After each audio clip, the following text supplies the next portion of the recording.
era diferente, por lo que era casi como una mesa. En el centro de dicha mesa, la pueden buscar si desean la imagen, se llama Computer Othello. En el centro de aquella mesa se veía una pantalla y ahí es donde podían jugar los jugadores. Los controles estaban de extremo a extremo y permitía jugar a dos o a un jugador. Bueno, por eso Arcade, Nintendo empieza a lanzarse a la gloria. Esa fue la primera consola que Nintendo lanza, sin contar a la Color TV, porque la Color TV fue de manera no oficial. Luego nace la Game & Watch.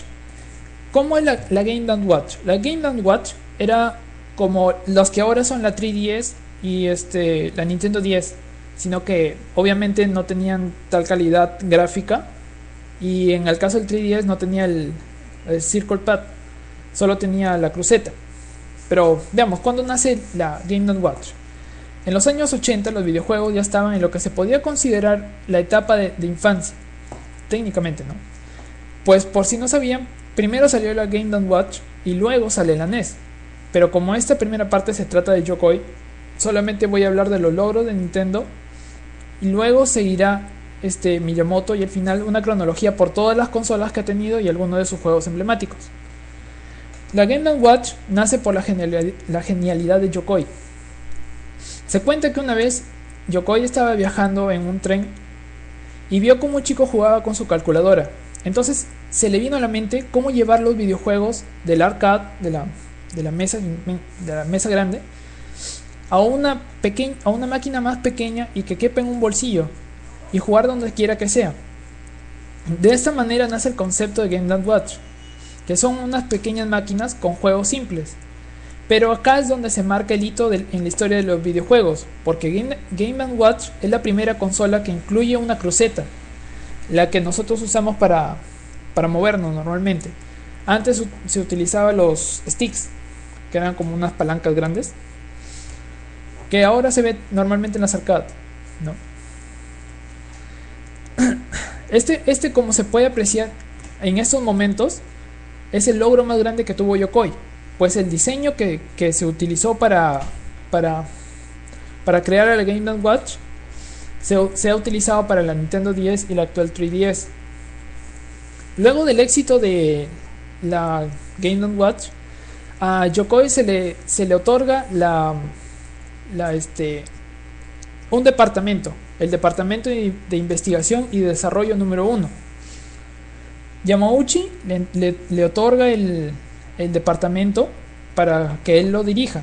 Y aquí en este momento es cuando las dos más grandes leyendas de hardware y software de Nintendo se conocen por primera vez. Estoy hablando de Miyamoto y de Yokoi. En 1983, Yokoi es asignado como jefe de departamento de investigación y desarrollo, R&D número 1 en sus siglas en inglés. Es aquí cuando Yokoi conoce a un joven Shigeru Miyamoto. Ambos empezarían lo que en su momento fue la época dorada de los videojuegos, mientras Miyamoto se encargaba del diseño de personajes y Yokoi realizaba la mecánica del juego, porque no es Miyamoto quien creó todo por ejemplo el Donkey Kong. Él no creó cómo se tenían que mover los personajes. Él dio la idea y Yokoi también la complementaba. O sea, prácticamente el Donkey Kong es creación de los dos. Bueno, luego de Donkey Kong también le dieron apoyó para la creación de Super Mario Bros. Para de NES y de Donkey Kong Jr. Además, Metroid no es de Miyamoto, y esa podría ser una de las razones por las cuales no se celebró sus 25 años. La saga Metroid fue creada por Gunpei Yokoi, y bueno, es una lástima que no haya celebrado los 25 años, y esa es la razón, porque prácticamente Metroid es Nintendo. En fin, Yokoi también ayudó en la elaboración de Kid Icarus, y unos años más tarde él produce Panel de Pong, un juego que no llegó acá, y Fire Emblem. Así que prácticamente uno aprendía del otro. Unos años más tarde, en 1986, nace Intelligent System. Seguramente le suena ahora, ¿no? Intelligent System no es otra cosa más que el grupo que desertó del equipo de Yokoi. Sin embargo, esto no desanimó a Yokoi. Él empezó a reclutar a un nuevo personal, en el cual podemos resaltar a Masayuki Uemura. Él, acuérdense bien, es el diseñador de la NES y de la SNES, o Famicom o Super Famicom en Japón, y el desarrollo de nuevos periféricos como el Robot Operating Body o ROB y el Zapper de NES. Seguro algunos conocen a Rob y otros lo conocen en Smash Bros, que es por eso por lo que se le incluyó, para recordar al periférico, porque en realidad él es un control que interactúa tanto con el juego como con la persona que está ahí. O sea, es un poco más que un control simple, es un sistema de interactuar con el jugador y el juego, es un intermediario. Lamentablemente creo que solamente tuvo 5 títulos y luego ya se desapareció del mercado. Bueno, vamos con la llegada del Game Boy. 1989 fue una época de cambios y el anuncio de que estábamos llegando al clímax de la época dorada de juegos. Gunpei junto a Nintendo lanzaban la que sería el hito de las consolas portátiles, la Game Boy. Sale al mercado revolucionando las consolas portátiles existentes. En ese momento existía la Game Gear, la Turbo Express y Atari Lynx. La consola se diferencia por dos cosas. La primera, y la que es más obvia, es que Game Boy solamente era monocromática, o sea, blanco y negro, y en otras ediciones tenía solamente la pantalla verde, mientras que las otras mencionadas eran a colores. Pero aquí llega la segunda diferencia.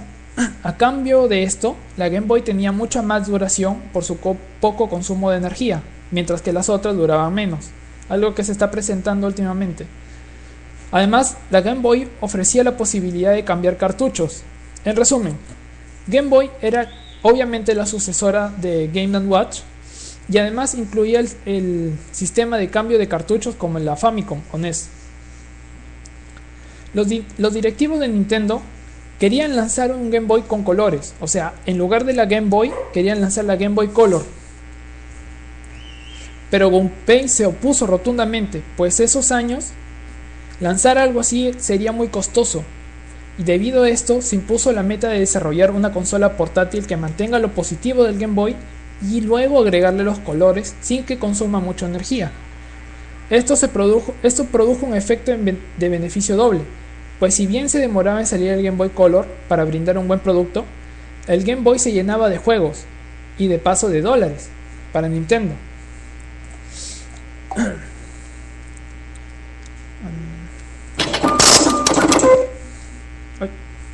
Hasta que al fin en 1998 se presenta formalmente la sucesora de la Game Boy, la Game Boy Color. Malditos niños. Además de añadirle el tan deseado color, se redujo el número de pilas a usar. De 4 pilas AA que usaba la Game Boy, se redujo a la mitad, pero mantiene casi la misma duración y el consumo. Ahora llegamos a la parte más penosa de lo que es la vida de Gunpei Yokoi.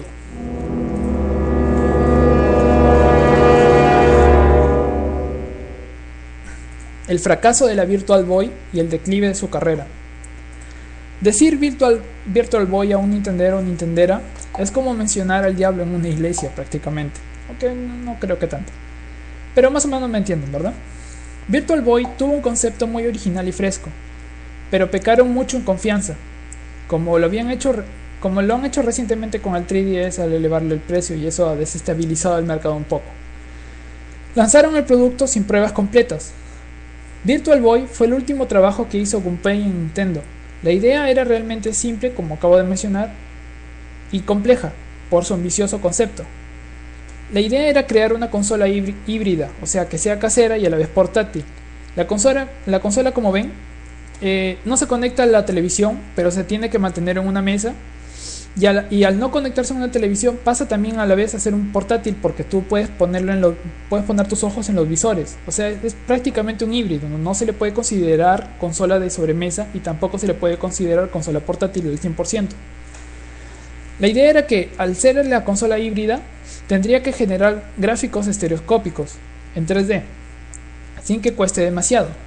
Esta consola, disculpen, estuvo en desarrollo por muchos años antes de su partida de Nintendo. Podríamos decir que estuvo más o menos 5 o 4 años en desarrollo. Sin embargo, el tono rojizo en que mostraba los gráficos la consola causaban irritación ocular, mareos, cansancio de las vistas y ocasionales dolores de cabeza.